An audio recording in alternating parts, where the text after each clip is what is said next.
There were 3 bodies discovered in the tomb of Tutankhamun.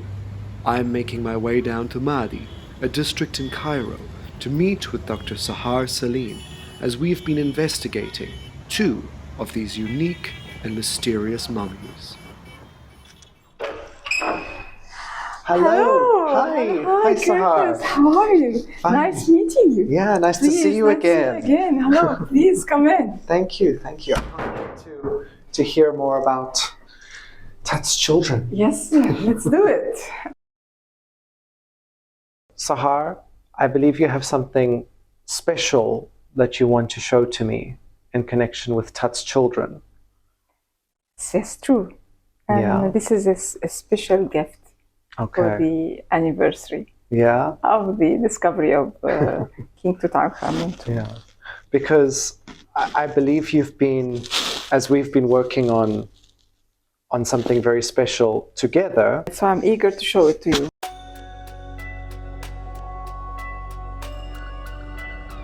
In 1922, when the tomb of Tutankhamun was discovered, with over 5,000 artifacts inside, one raised more questions than answers for the Egyptologists. Way at the back of the tomb, in the so-called treasury room, guarded at the doorway by the elegant black jackal god Anubis, the god that was tasked with leading the dead through the challenges to ultimately meet with Osiris and enter the next life. Behind him, simply placed above some other treasures, was a plain, undecorated white box. But this box contained something that was more precious to the pharaoh than any piece of gold could be. There were 2 small sarcophagi, each containing 2 mummified babies. This myth that Tutankhamun was not a significant pharaoh is simply not true. His successors removed his name from history, but he ruled for 10 years, relocating the capital city back to Waset, Thebes or Luxor, depending on which name you call it. He even reinstated Egypt's chief god, Amun. He did make significant changes for the better, even if he was a puppet. It was done in his name. However, apart from being a pharaoh, who is shown in war and stately occasions, Tutankhamun was also a brother and furthermore a husband. He and his wife, Ankhesenamun, had a deep love, evident from the images we see of them together. These 2 siblings had only each other to lean on for emotional support. They even tried to continue their family line, resulting in the devastating outcome of 2 stillborn children. Tut died at the age of 19, his wife soon after, and thus their family was officially out of history. Yet, the discovery of his tomb made them the most celebrated king and queen from ancient Egypt. But what about these 2 children of Tut and Ankhesenamun? Dr. Sahar Saleem has been studying them in depth with unprecedented techniques to discover their secrets. And using these new techniques, we can reveal the faces of Tutankhamun's children for the first time.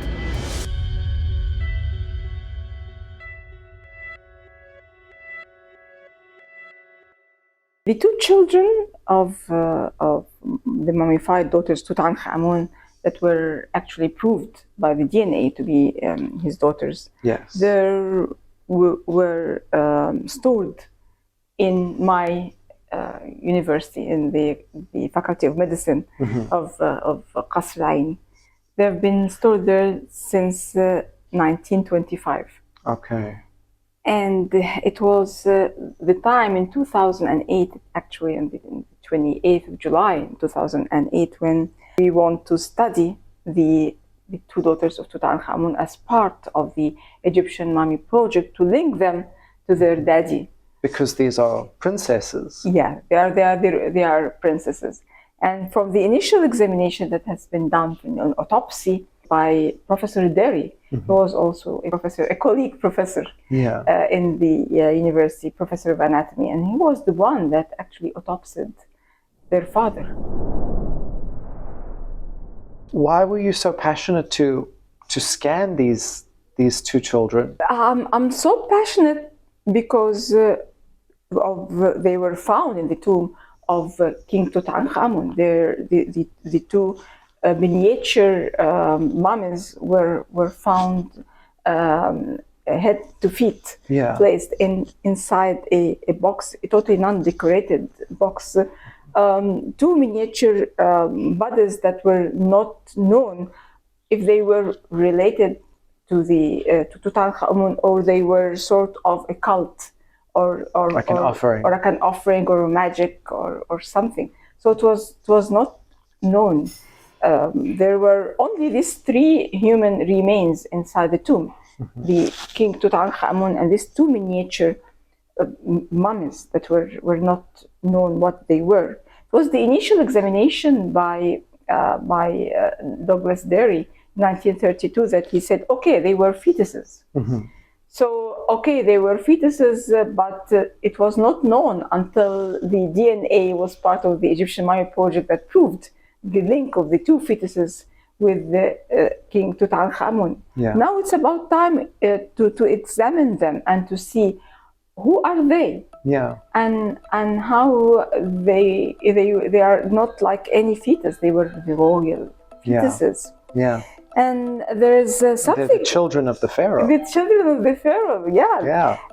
There's also something that I was passionate, and I was just very worried, because this was actually the first ever CT scan of a mummified fetus. Wow. So was there some challenges in that? Because a lot of challenges. I don't have a road map. I was the one to create a map to how to examine and how to do the CT scan. What are the parameters for not only a fetus, but also a mummified fetus? And how to interpret, how to know if I can know the sex at what age, how to know the developing, and how to get the age, and what is the style of mummification? Was it different than the mummification that we know, a special type of mummification for the fetuses? I didn't know. I didn't know what to face. Unprecedented. So I started with the best quality CT scanning that I could for these miniature bodies, and going from there, I just went to the forensic studies. That what did they do for identifying dumb fetuses in the modern time? How they manage that and implement all this on the two fetuses, and adding the changes that would happen by the mummification. So what did you find? It's amazing to know the mummies that were once in a very perfect condition when they were first autopsied in 1932 by Derry. And even Derry, he said that there was a tiny, smaller one and a little bit bigger one. And he said that even baby A, baby B. And even the eyelashes were there. The eyebrows were there. Delicate. The part of the umbilical cord was still attached to the tiny fetus. They were in a perfect condition. but probably the way that they were stored, maybe unnoticed, and considered as an ordinary, maybe a specimen of anatomy. They were not recognized as royal fetuses, children. so they did not have the proper storage. That deteriorated them and caused them in the CT scan to show a lot of breakage of bones, broken bones in both fetuses. Maybe the smaller one, because this tiny one, it had now more delicate, and now had a lot of damage. The storage of these babies has led to their mummies looking quite deteriorated. Did this prove difficult when you were scanning them to prove, well, what was done during storage and what was done actually during mummification? Definitely, this was also another challenging point, that the preservation was not perfect. Using the two-dimensional images and three-dimensional imaging of the CT scan and manipulating the image in different directions with different window that you change the appearance of the image. This helped me to get the best information that I can get. So this was the preservation condition, which was not very good. Great, yeah. And then the second challenge was how to determine the sex of the mummies. The autopsy of Derry, he mentioned that these were two female fetuses. You had to prove it. And at his time, he had the option or the privilege that the mummies were in just perfect condition, just unwrapped. So he was a professor of anatomy, so he was knowledgeable about that. So I would take his assessment as right, as correct, and I have to check whether this also appears to me or not. But my question was the estimation of Derry, Douglas Derry, about the age was like 6 months and 8 months. Premature. Old. Premature. Inside the womb. So this was before gestation or before being born. My question was: do we know the sex of the fetuses at that age to be able to say that this is a male or female? And the answer was yes. It was quite enough old in order to. You could tell from your scans. We can tell from that age and onwards.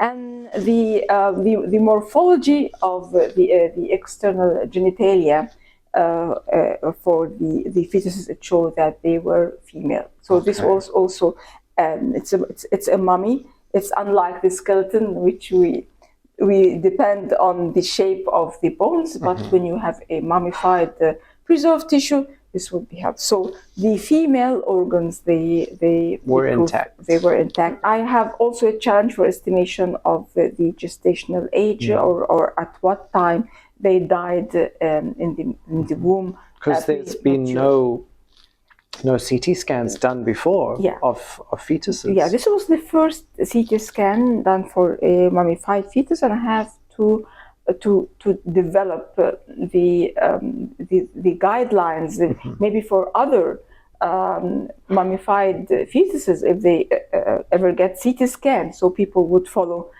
the protocol that I put. And I chose to do different methods, and these different methods would enable me to have to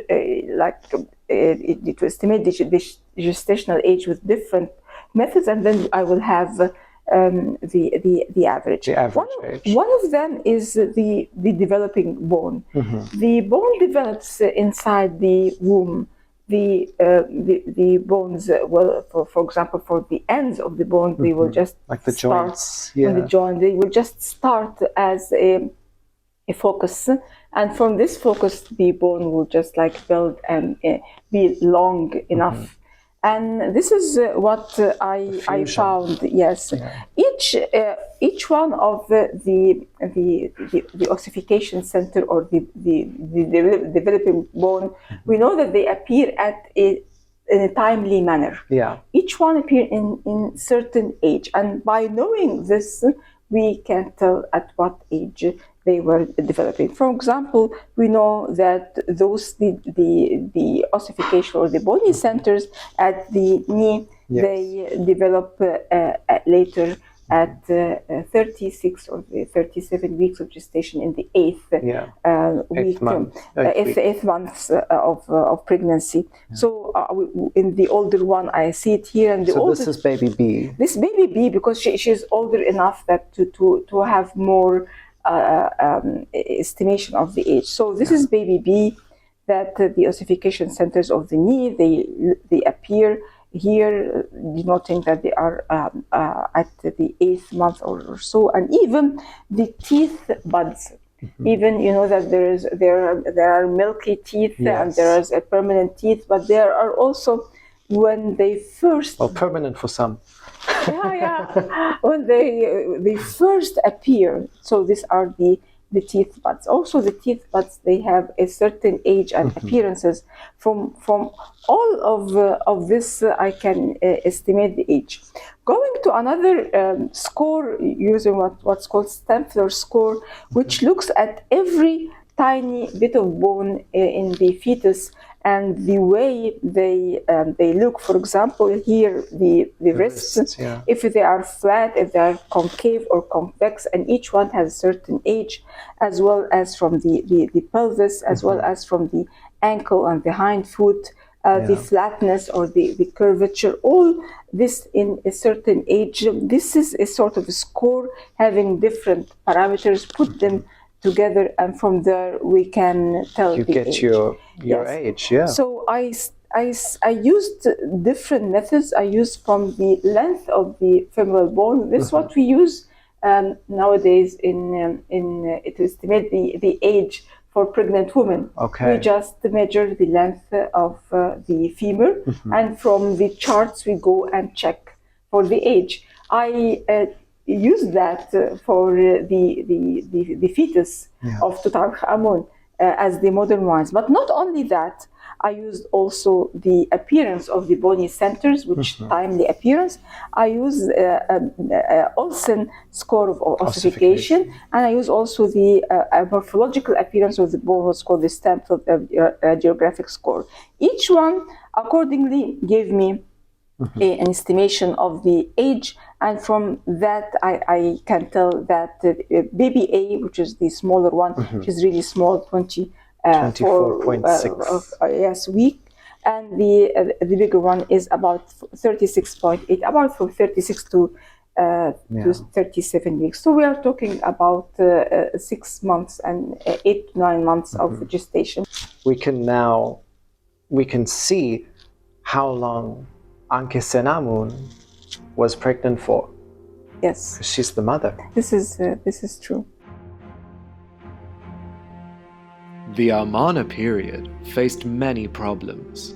Akhenaten's wish to keep the royal family line pure by only reproducing with royals and within his own family would have caused major issues, as we know the results of inbreeding. We can see the evidence of this in the artistic depictions of the family members and children of Akhenaten and Nefertiti. They are all shown with strange, elongated skulls.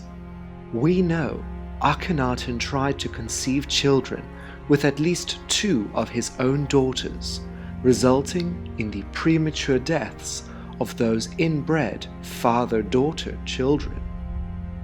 Although many have dismissed these elongated heads merely as an art style of the Amarnan period, yet when we look at the mummy of Tutankhamun, these deformities from inbreeding are evident, and this appears to have carried on to Tut and his sister wife's children. Another thing that the pictures of the fetuses were there since 1932 when they were photographed back then, and the Was it by Harry Burton, I believe? Oh yes, For Howard Carter's photographer. He actually he covered all the whole tomb. The tomb. Since then, this picture of the older fetus, baby B, just like it went viral. Yeah, went viral about its appearance, especially the shape of the head that with the almond shaped eyes, just like as if it is an alien. Especially when the meteoritic daggers of Tutankhamun were found. Now they're aliens. Now they were aliens, and this is actually here from Daily Star, and here from another news that was just like discussing that the aliens. So this was also one of the questions I have to answer. This alien conspiracy about baby B. This is something you and I had discussed when we were working on our special project that we'll reveal soon, because they're not aliens. This is just a really strange angle, because your CT scans could help prove. This one of the stories that I had to work on, the alien fetuses that have been in news. I want to just disprove it or prove it as a scientific word. But actually, when we look at the CT scan, the three-dimensional CT scan in the front and in the side, this tower-like appearance of the skull was only just the fracture of the skull. See here, because her face has fallen down. Yes, yeah. The face has fallen down. This gives this funny, short face, funny appearance, head. and the long head. And even the angle of the original picture from the 20s, the head seems to be facing further down. Probably. Your CT scans actually show that her jaw is not that pointed. She actually has a flatter jaw. Yeah. It's this position that the head is tilted a little bit to this is the normal position for the mummification, which is like tilting a little forward. Tilting a little forward. At that time when the picture was taken, it was not deteriorated, so there were no all these fractures. But this is the funny way that the photograph picture was taken, and in the CT scan, the towering is not a real towering, but actually fracture. Yeah. So another thing that happened in the previous examination of the bigger fetus B in 1979, but at that time it was only by X-ray. Yeah. By X-ray, the scientists at that time they found that the shoulder of the baby, left shoulder, is high up, and so they considered like a malformation. It is sort of malformation. We call this Springle's shoulder. So this she's a malformed one. And then they looked at the spine and they said, okay, the spine is open, so this is a sort of open spine, and there will be protrusion of the cord, and this is an anomaly. Yeah. This was what the X-ray said, but what the CT said, that the left shoulder is high up because it's actually broken from moving. It's broken and moved a bit from the rest of the body. That's why it looked higher. And then you look here that the spine was actually broken. Yeah. So it looks like it is open. It's nothing. Not. It's not. It's from transporting these fragile little mummies. Yes, true, and from the faulty storage. Yeah. So in this case, we would say I refute the congenital anomalies described by the X-ray taken earlier. Yeah. And they are inbred children. They are, But and they we are expect not. so. We expect Yeah. so. We expect malformation. Yeah. But actually, Not as bad. I couldn't find malformation. Okay. Yeah. At all. Yeah. Yeah, but just remember that the mummification, the way that the body is preserved, that important viscera and organs are not kept. So if there are, for example, internal cause of the death, I would not know that. But from what appears to me, that the bones. They do not show anomalies from the skull or so. So I refuted the congenital anomalies, unlike the father. Yeah. Unlike the father, Tutankhamun had some problems. Had some problems in his left foot. He has club foot, and he has a problem in his toes. The cleft in the mouth. Yeah, the roof of the mouth. It has an opening or a defect. The kids are not like that. The things also that I want to know: what kind of mummification would a fetus get? Is it on the same level as a pharaoh? Yeah, or just like wrapping them and placing them. Yeah. Or what knowledge did they have? Yes. Yeah. The external appearance of these coffins, that they were two nested coffins.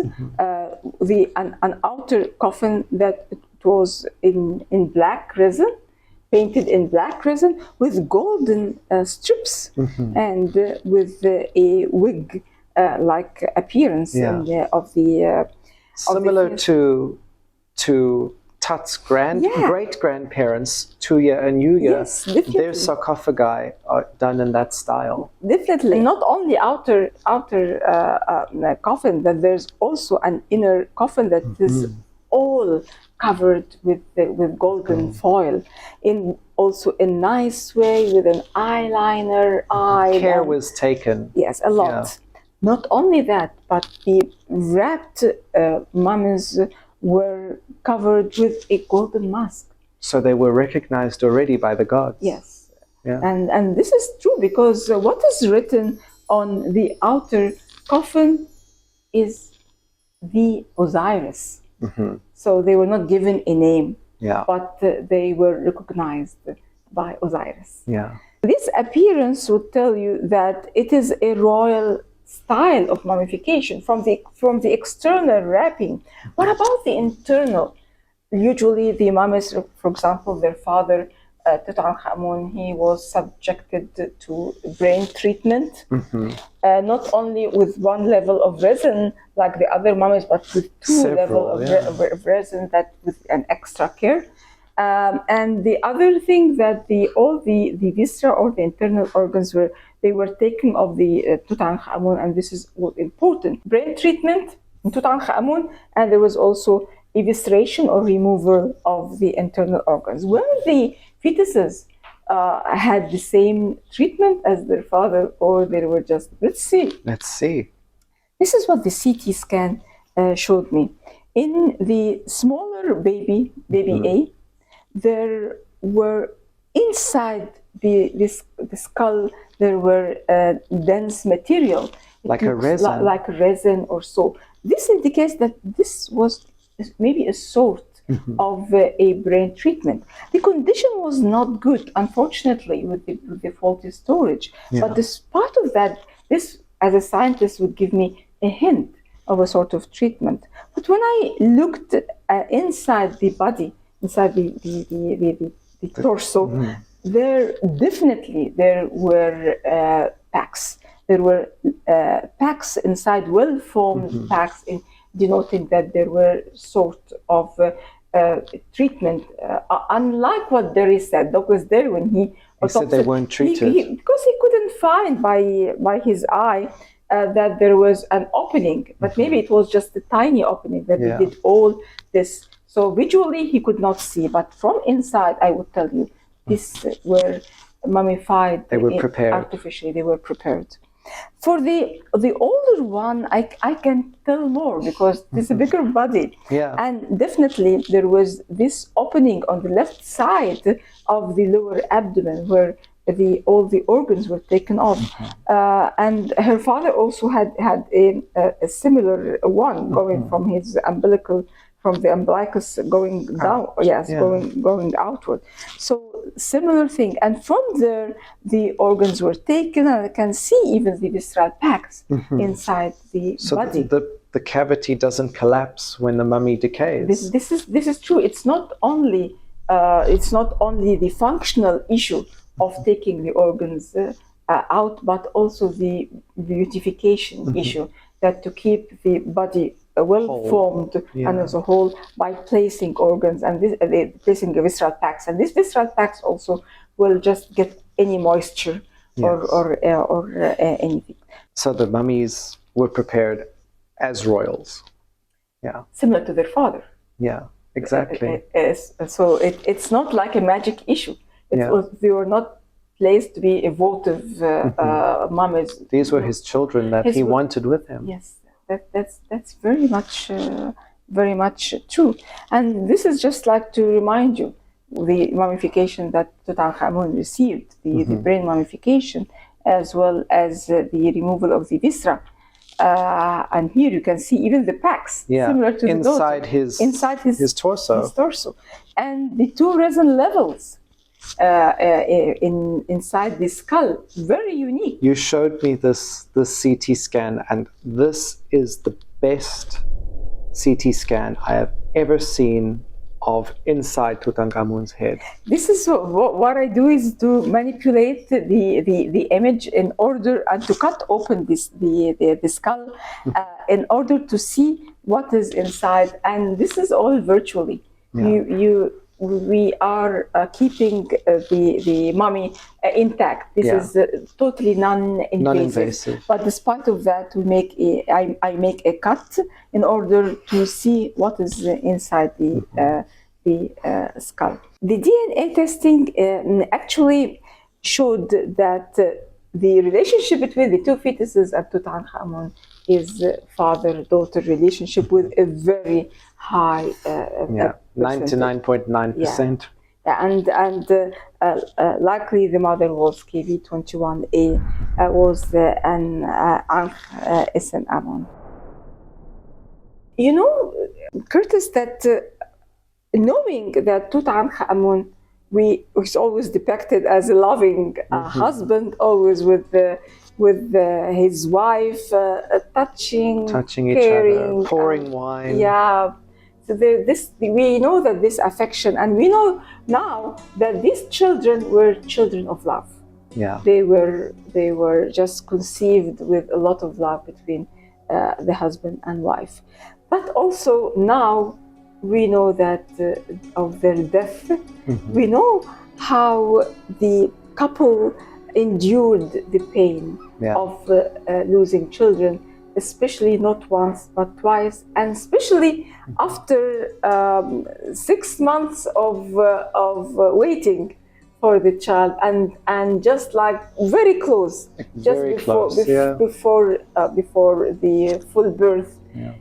8 months or 9 months for the older one. You see how the pain, and that's why maybe all these drawings that we see the couple comforting each other.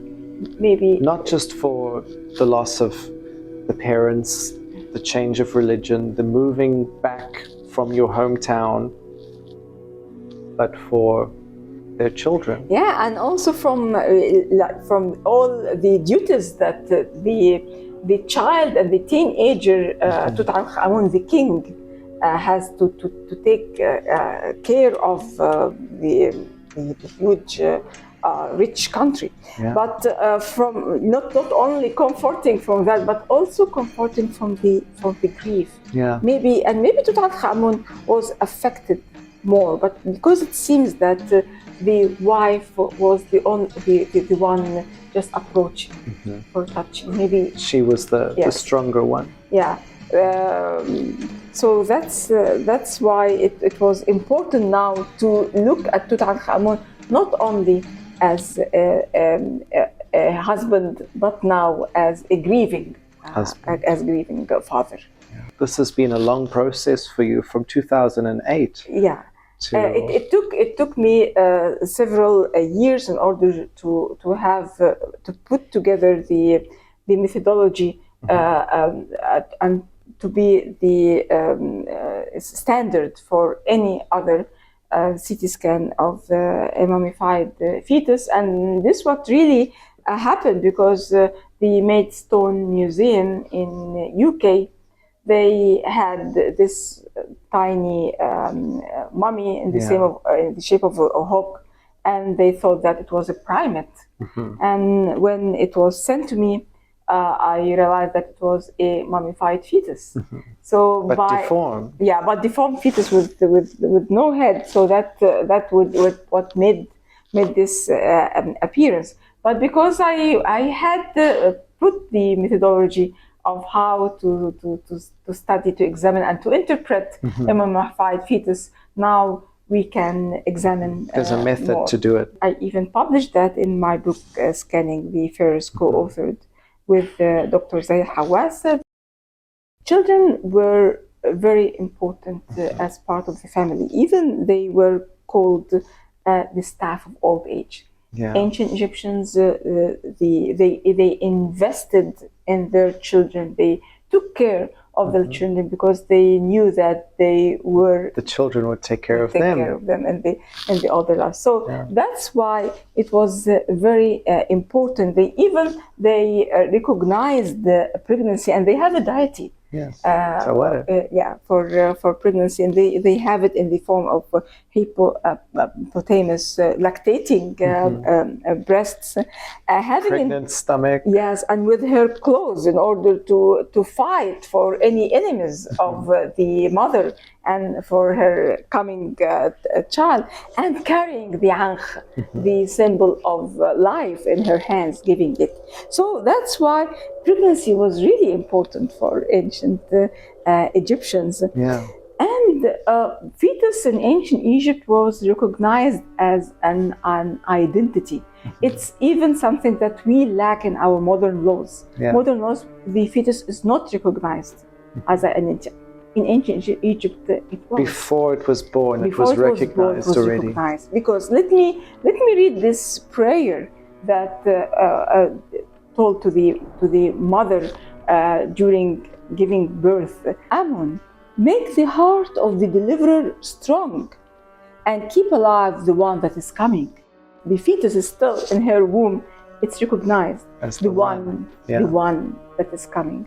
So that's how ancient Egyptians recognized the fetus, and so it is just logic that a miscarriage was considered as a death in the family that was mourning.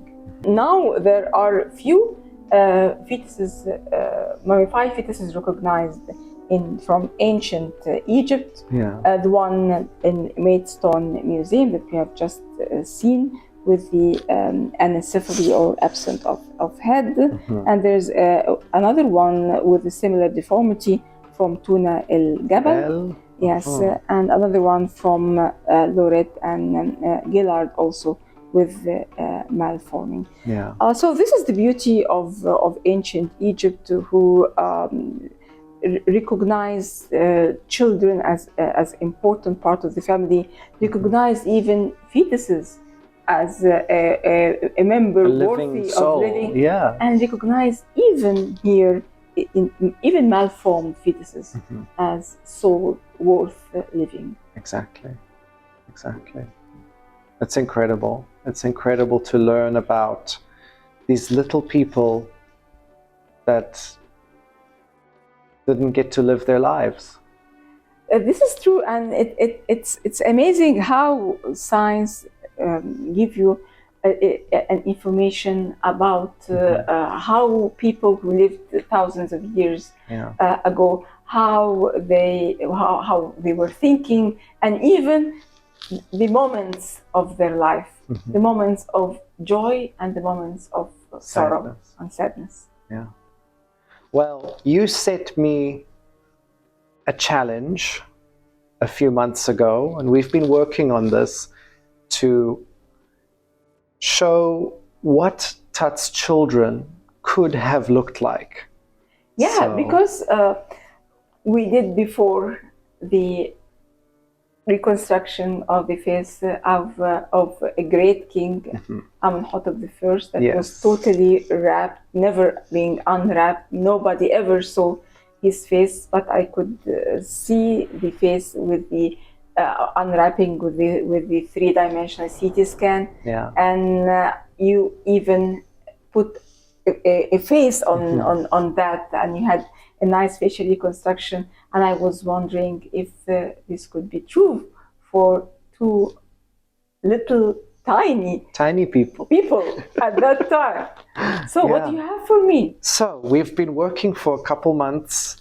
You gave me information about the age, some information about how the bodies were formed, and obviously your CT scans. So from all angles, I had all of this information to work with. You've seen a little bit of the reconstruction of these babies, but you haven't seen it completed. Yes, please. So for now, I have something very special to show to you. I can't wait. Hopefully, this can give a face to the children of Tutankhamun. This is baby A. Hey, yeah, little tiny one. Yeah.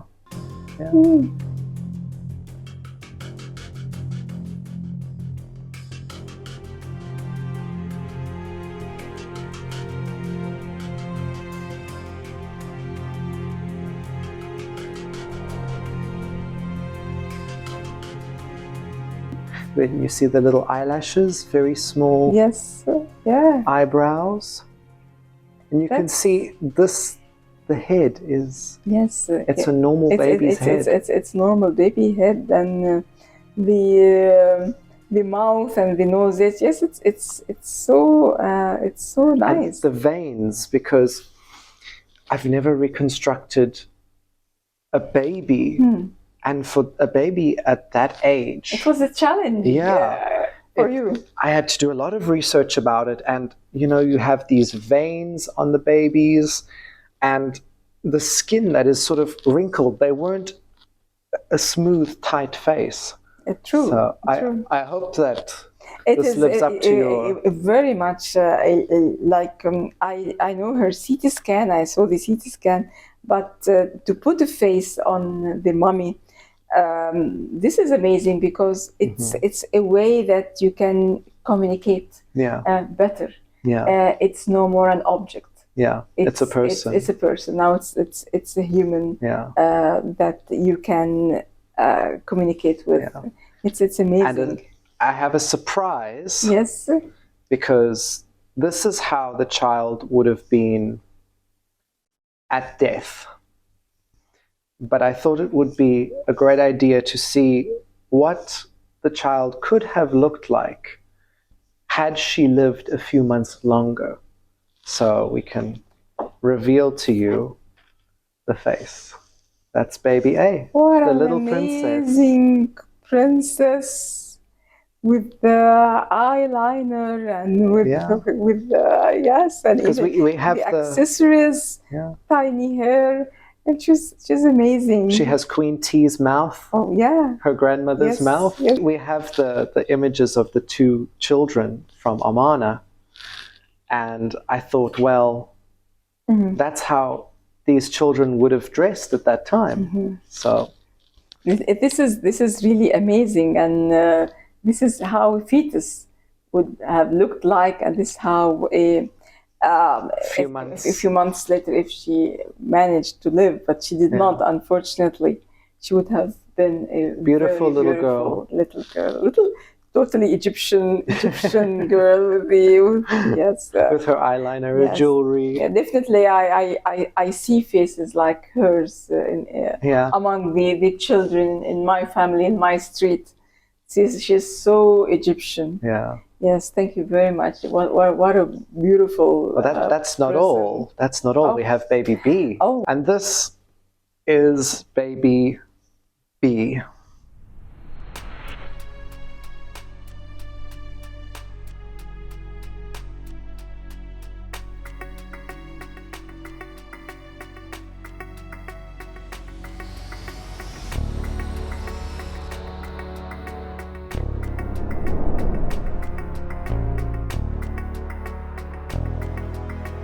baby B, Oh, the alien baby.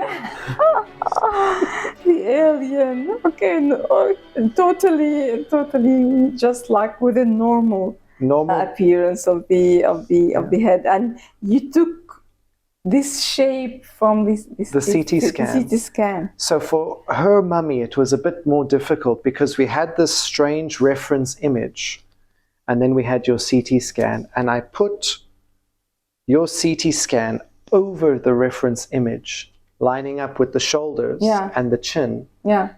And I was able to see that indeed is a very strange angle for a picture.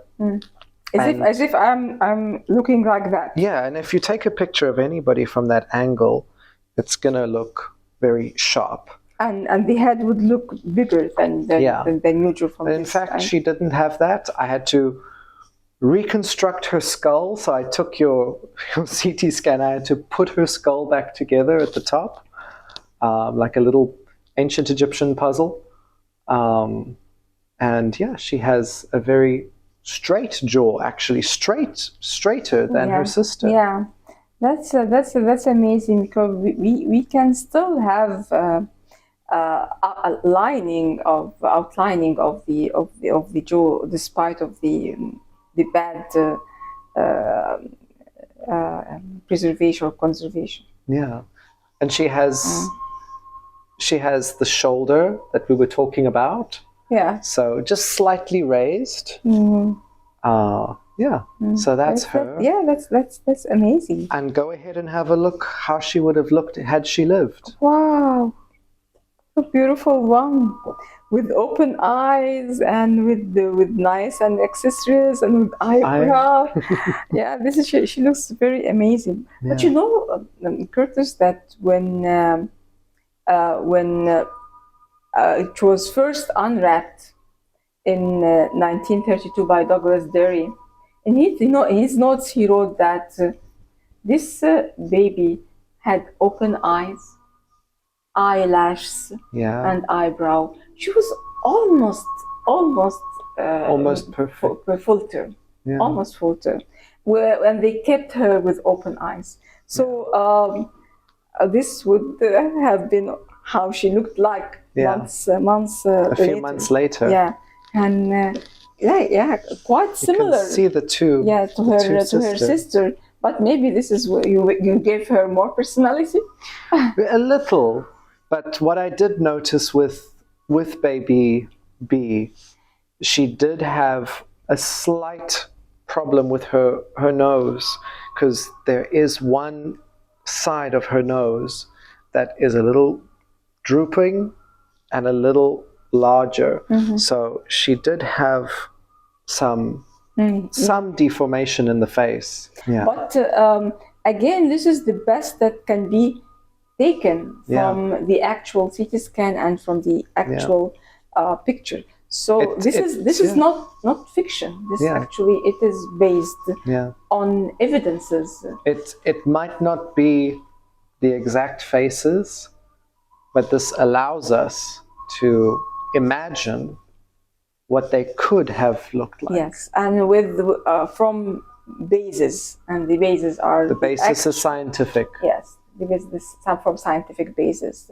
That's really amazing, and that's really art with science, with passion.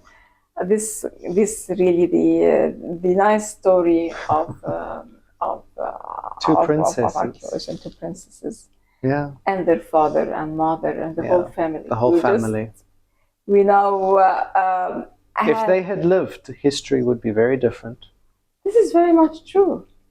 This is very much true. Maybe one of them would have been the queen, and we wouldn't have the problem with Hur Muhib and I and all this problem. This would be, and maybe in their lineage there would be no Dynasty 19. There would be no Ramses. Yeah, there would be no Ramses. So yeah, this is very much true. Yeah, it's amazing piece of information that adds a lot to our understanding of history and to this golden era. Yeah. Well, I hope that this helps you to feel more connected to them. And every one of us would be more connected to the little royal princesses, to their father and mother. Yeah. Yes. Thank you very much. It's Thank you. Challenge accepted, and you succeeded. I was so nervous. I've never reconstructed a child. Yeah. So thank you for the challenge. Thank you very much. Thank you very much. And yes, you did it very well. I'm so happy Thank you. with your work. Thank you.